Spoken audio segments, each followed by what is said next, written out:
Hi everyone, my name is Rafi, and I'm joined here today with Josh Schroeder. And today we're going to be talking a little bit about real estate, the market trends, how everything works out all together. So Josh, why don't we get started? Tell me a little bit about your background, how you got into real estate, and everything about that. Sure. Well, first of all, thank you for bringing me out to this campus. We're at UC Irvine. My first time to the campus. Ryan spent a few years here. Beautiful campus, so thank you for that. Of course, it's my pleasure. So I've been in real estate in some form or another for, it's over 15 years now. Everything from land development to commercial real estate to the investment side right after the crash back in 2009. And then, but in the last 7 years, specifically focused on real estate here in South Orange County, residential real estate, the buy-sell side, some leasing, and then getting a little bit more into the investment side. But yeah, it's been a good run. Just switched brokerages about a year ago, so now I'm with a big brokerage by the name of Compass, and it's been great.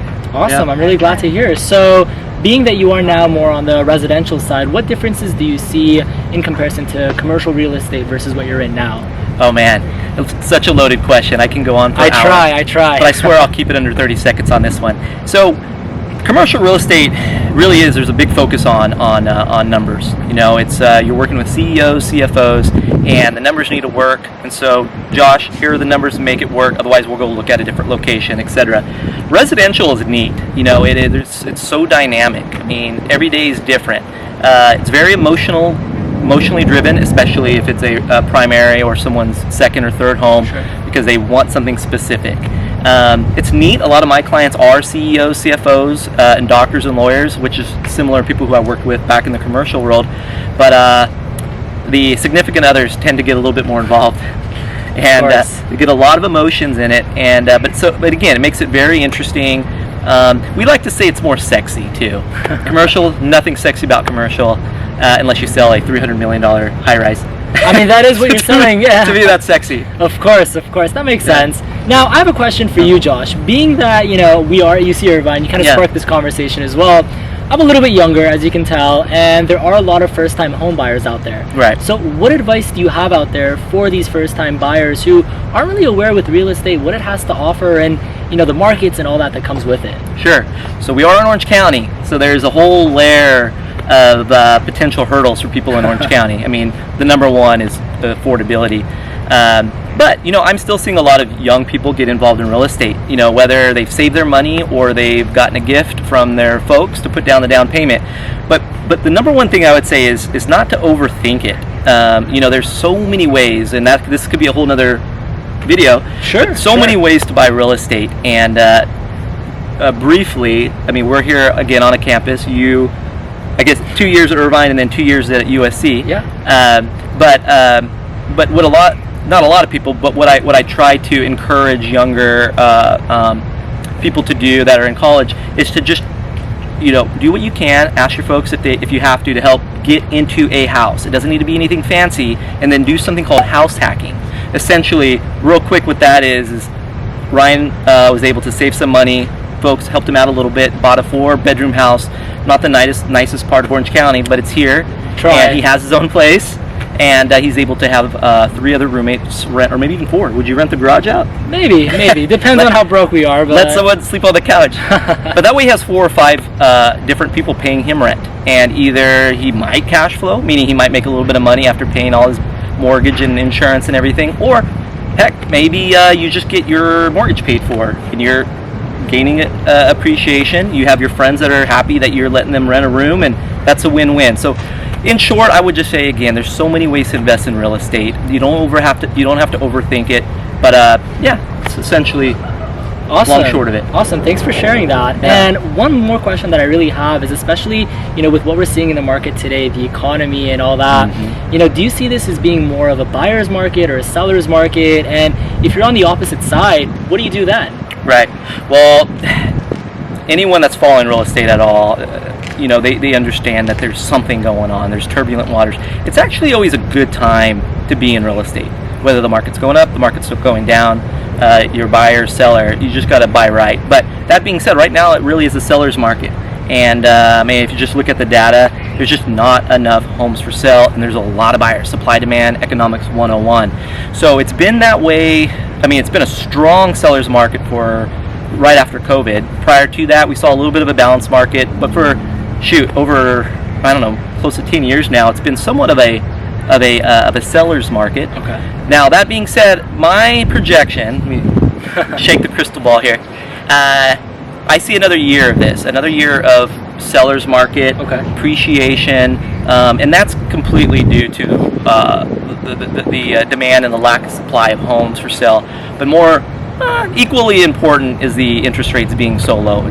Now, I'll tell you this, and I'll finish it with this, because I can go on forever about this topic, because it's something that I deal with. We have all day if you'd like, Josh. Don't worry about that. Basically, I got 2 more hours. The sun's going down, but you know, like I said, I think it's going to be another year. I think if you're in a position to buy something and something you're going to live in, great, do it. You know, you can hold on to it. The market will eventually rebound. If you're looking to invest, buy right. There are distressed properties out there, but yeah. Okay, I think that makes sense. And I guess to kind of wrap things up or get things going again, what final advice do you have just in general for people who are wanting to get into real estate, whether it's a first-time buyer, you know, multiple homeowner or something like that? What do you think as a final conclusion or advice you can share with everyone else? Yep, good questions. I appreciate that. Thank you. I try. So I just say, you know, for first-time buyer, anyone that's interested, even remotely interested in real estate, which I think anyone that has any interest at all in investing should be interested in real estate. You know, reach out to a local agent that you know or trust, or reach out to a mentor that has properties. The most important thing that I think, if you are really interested in buying something within, let's say, 3 to 6 months, I always say talk to a lender. You know, a lot of people are kind of afraid to talk to lenders because they think, oh, they're gonna talk to them about stuff that I might not know, and it's gonna be, they're gonna talk about terms and things. I'm gonna be uncomfortable. Exactly. There's so many cool lenders, so many good lenders out there that really are people, you know, that really care about people. They are people oriented, and they do have the right values and intentions in place. Yeah, and we've actually been able to talk to a few together. Yeah. But yeah, the first thing they'll do is just they'll kind of share the process with you, and then they'll say this is what you could afford, and you don't have to send them boatloads of documents. It's just a conversation of how much money you have saved, you know, if you have an income, what that looks like, and if you don't have money saved or have an income, not a problem. They'll share with you, if your goal is to buy a $500,000 condo or a $300,000 condo, this is what you need to do. I mean, I could also do that, but a lender's a perfect start, and then from there you would then speak to, ideally, to a realtor, and then they can kind of help you through the next phase of the process. You know, you brought up a really good point there, because, you know, when it comes to real estate, you know, you do have to have that pre-approval process. You have to go through lenders, talk to a realtor, get everything going in motion. So maybe you can describe the process of going through, you know, a real estate purchase. You know, what is the steps necessary to be taken? Where do I start? Where do I begin? Walk me through that timeline. Right. And then what I'll do, because there is, you know, some of it can be fairly complex. It's not overly difficult by any means, but so I don't bore you, I'll kind of give you the meat potatoes, so to speak. So like I said, the first thing that's most important is speaking to a lender, understanding what you could afford. Now, pre-approval process. The pre-approval process, exactly, which is extremely important, because I'll explain the second part. Once you're pre-approved, not only do you know what you could afford, you can then look at the monthly payments, and then, you know, a realtor can share with you other things like insurance and property taxes, and, you know, and closing costs. And closing costs, just to give you an idea, is roughly 2% of the purchase price. Purchase price, right? So you'll know, okay, this is how much money I need saved. This is how many extra hours I need to put in at Starbucks, or whatever you're doing. But then you'll know. The second part of that is a realtor, myself, will get with you and say, okay, what did the lender say? Oh, great, the lender said I qualify for $15 million. So from there, I help you buy a house, I go on vacation. No, I'm just joking. Okay. but no. So once a realtor understands what your price point is, they can show you properties or homes that make sense for your budget, and not some pie in the sky oceanfront house that doesn't make sense this year. After that, you know, you find something great. We put an offer in, and you go under contract, and it's usually 30 days when you're at Escrow. And right there, we do everything from we have a home inspector come out, look at everything with the house, make sure it's not going to fall apart. Hopefully, you know, the week you move into it. And then there's a couple other inspectors you can get in there. The lender makes sure that they go through all their due diligence and underwriting. The lender makes sure that they could lend on the property, and once they get everything fully approved, they go, hey Ryan, you know what? Got good news. You're fully approved. So you so you're almost there. You almost have a house. And from there, what he'll do is you'll sign off on that contingency. Again, kind of going quick through this, but you kind of get. I'm thinking you get the point. Yeah, of course. And the only other thing is a lot of people like to have what's called an appraisal. Appraisal is there's a licensed appraiser which will go to the house. They'll go look at the property.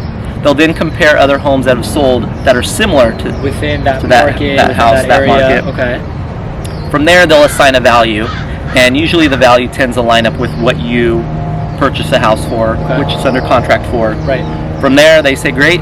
They send it over to the bank, say, we appraise it for the value that Ryan put the offer in on.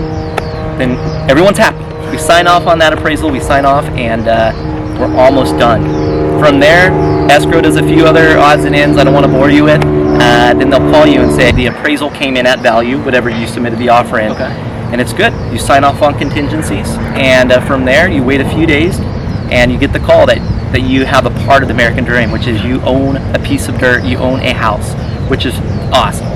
Living the dream. Okay. Yeah. So that's essentially it. Sped up, but it sounds a lot more daunting than it really is. I mean, part of having a good realtor, for an example, is they really hold your hand if this is your first one. Of course. I've had clients that own. I mean, one of my clients owns over 150 properties. And I thought when I was working with him, it was going to be, how do I work with this guy? He's a new client coming from the East Coast, the doctor that you'd met, and he still likes, he's a doctor. He doesn't do real estate, so it was neat. I really got to be his advisor, and so yeah. That's amazing, Josh. Well, thank you so much for your time. Thank you for sharing your advice. Yeah, and hope you guys found this insightful. If you do find any other content that you would like me to share on this channel or with Josh in particular, please do reach out, leave a comment down below, and yeah, until next time, Josh. Thank you. Thank you. Appreciate it, Ryan. Of course, Thank you. of course.